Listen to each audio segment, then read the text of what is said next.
Mercy Watson to the Rescue by Kate DeMillico, illustrated by Chris Van Dusen. Follow along. Chapter 1. Mr. Watson and Mrs. Watson have a pig named Mercy. Each night they sing Mercy to sleep. Bright, bright is the morning sun, sang Mr. and Mrs. Watson, but brighter still is our darling one. Dark, dark is the night coming night, but oh, our Mercy shines so bright. This song makes Mercy feel warm inside, as if she has just eaten hot toast with a great deal of butter on it. Mercy likes hot toast with a great deal of butter on it. But when Mr. and Mrs. Watson kiss her goodnight and turn off the light, Mercy's room becomes dark, very dark. And Mercy does not feel warm and buttery toasty inside anymore. She feels afraid. One night, after Mr. and Mrs. Watson sang their song about the sun, kissed Mercy good night, and turned off the light, Mercy decided something. She decided that she would be much happier if she wasn't sleeping alone. And so Mercy got out of her bed and went and got into bed with Mr. and Mrs. Watson. She snuggled up in between them. Mercy felt warm inside, as if she had just eaten hot toast with a great deal of butter on it. Chapter 2.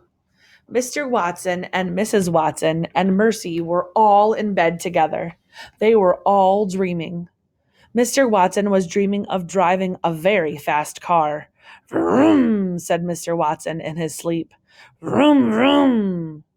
Mrs. Watson was dreaming of buttering hot toast for Mercy.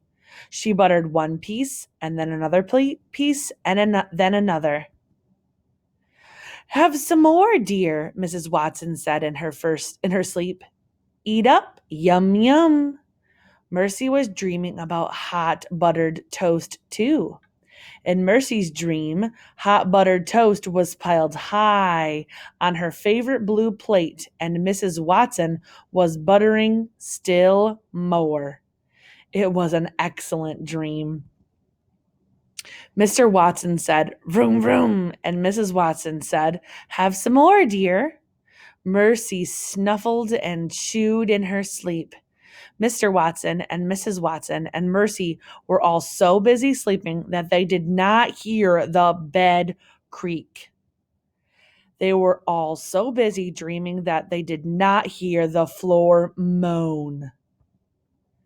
Chapter 3. Boom! A hole opened under the Watsons' bed. Crack! The Watsons' bed fell into the hole. Mr. Watson woke up. Mrs. Watson woke up. Mercy Watson woke up too. What the? Said Mr. Watson.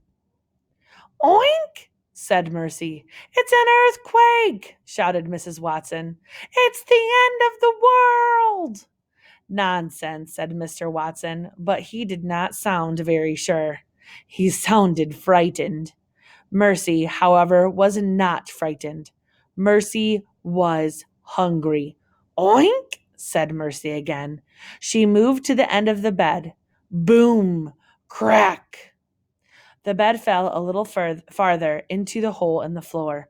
Don't move, shouted Mr. Watson. Whatever you do, don't move. Mr. Watson and Mrs. Watson and Mercy held very still. Mrs. Watson started to cry. I know exactly what we must do, said Mr. Watson. We must call the fire department. They will rescue us. But you said we should not move, said Mrs. Watson. How can we call the fire department if we cannot move? Mercy recalled her lovely toast-filled dream. She wondered if there was any toast in the kitchen. While Mr. Watson and Mrs. Watson were arguing, Mercy hopped off the bed. Boom! Crack! Look, said Mrs. Watson. Mercy has escaped. She's going to find help, said Mr. Watson. She's going to alert the fire department.